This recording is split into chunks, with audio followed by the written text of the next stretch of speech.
हूँ आप सबका स्वागत एवं अभिनंदन। मैं आज मेरे YouTube चैनल में आपको गणित की एक शाखा है उसके बारे में बताऊंगा। मैं बताना चाहता हूँ गणित हम पढ़ते हैं, गणित के अंदर अंकगणित, बीजगणित और रेखा गणित होती है। तो अंकगणित के बारे में हम पढ़ चुके हैं, बीजगणित भी मैंने बताया। आज मैं बताना चाहता हूँ रेखा गणित। आपको बेसिक से यानी आधार से आपको बताना चाहता हूँ कि रेखा गणित क्या है, क्यों इसकी आवश्यकता हुई। तो मैं आपको बताना चाहता हूँ कि सरल रेखा गणित में क्या बताना चाहता हूँ कि कोई भी आकृति, जैसे कोई आकृति बनाते हैं, कहीं किसी का क्षेत्रफल ज्ञात करते हैं, तो जिस प्रकार हमें अंकगणित की आवश्यकता होती है ठीक उसी प्रकार हमें रेखा गणित भी आवश्यकता होती है। तो आज हमारा टॉपिक है सरल रेखा गणितीय आकृतियां। देखना आप, सरल रेखा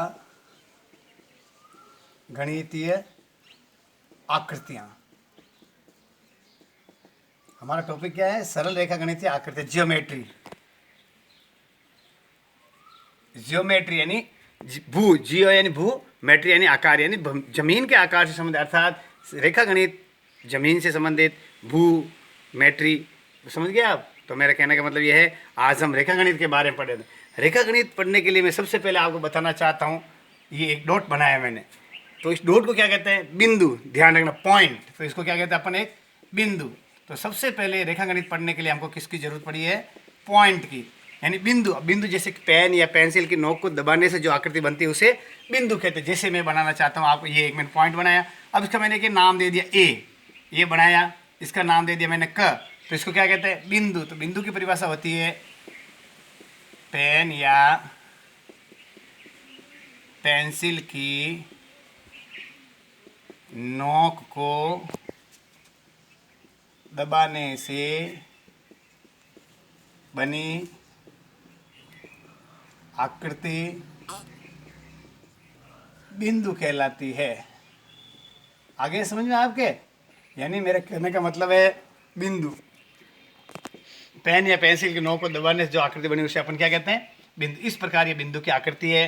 ये इसका नाप लंबाई चौड़ाई कुछ भी निश्चित नहीं होता, बिल्कुल ये इस तरह पॉइंट होता है, इसको अपन बिंदु कहते हैं। ये बिंदु मैंने क्यों लिया? क्यों कि जब अपन सरल रेखा गणित कोई भी आकृति बनाएंगे उसमें सबसे पहले बिंदु की जरूरत होती है। तो ये पहला था कि अपन का बिंदु। अब मैं बताता हूँ, तो आपको देखना, रेखाखंड। क्या नाम लिया मैंने? रेखाखंड। अब रेखाखंड किसे कहते हैं? देखो इसकी परिभाषा बताऊं पहले, कि दो बिंदुओं को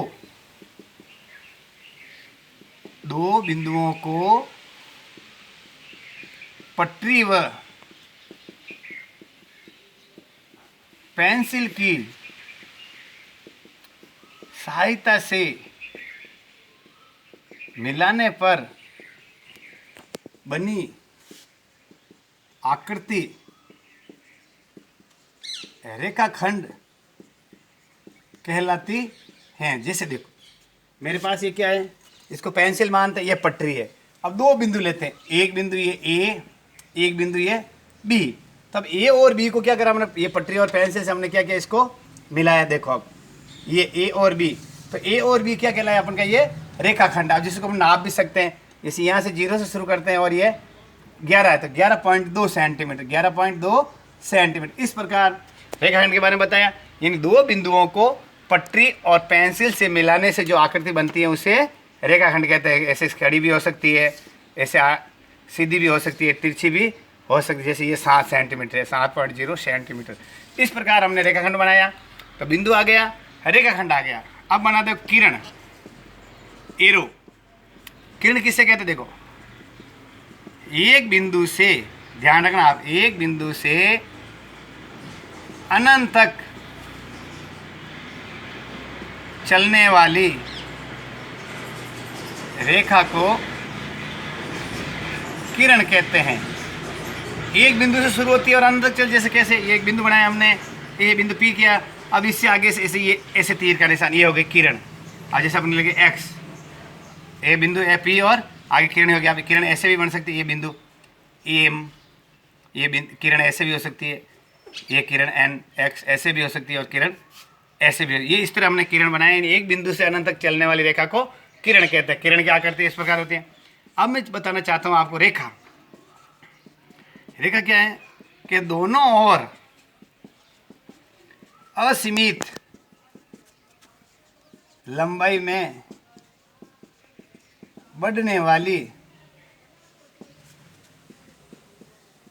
सरल रेखा कहलाती है। कैसे देखो, जैसे ये हमने रेखाखंड बनाया है, तो रेखाखंड, अब इसको आगे से तीर का निशान, ये देखो ये रेखा, तो कैसी रेखा हो गई? सीधी रेखा, सरल रेखा, जिसको ए और बी बीच पॉइंट, ये सरल रेखा दोनों और अनंत तक बढ़ती है। इस तरह इधर बना सकते हैं, देखो ये और ये बन गया अपन के सरल रेखा।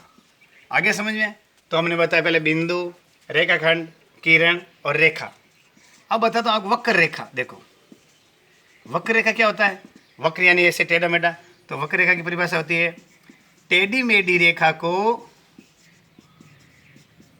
वक्र रेखा कहते हैं।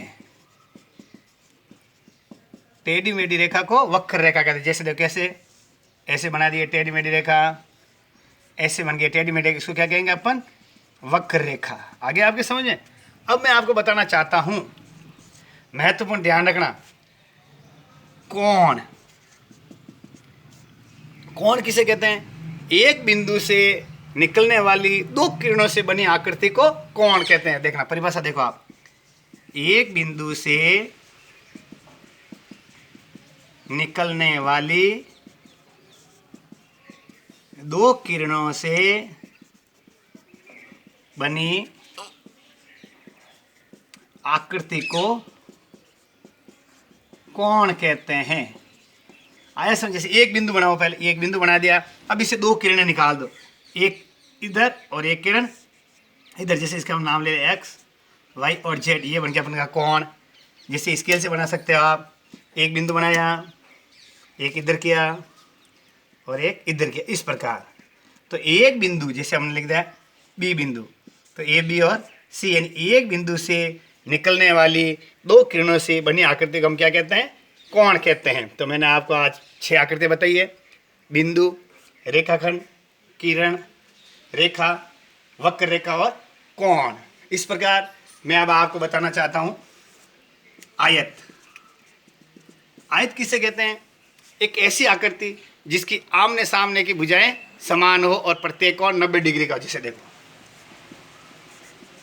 ऐसी आकृति जिसकी आमने सामने की भुजाएं समान हो तथा प्रत्येक कोण समकोण यानी 90 डिग्री का हो, उसे आयत कहते हैं। जैसे कैसे बनाया आकृति अपन देखो, जैसे एक में बना दिया, एक रेखाखंड खींच दिया मैंने 6 सेंटीमीटर का, इधर खींच दिया मैंने 3 सेंटीमीटर का, इधर भी 3 सेंटीमीटर का, और इधर वापस ये 6 सेंटीमीटर। जैसे आप करते A B C D, 6 cm, 3 cm, 6 cm, 3 cm। तो आमने सामने भुजाएं ये दोनों भुजाएं, और ये दोनों, ये लंबाई और ये चौड़ाई। अब ये प्रत्येक कोण ए बी सी और डी कितने? 90 डिग्री।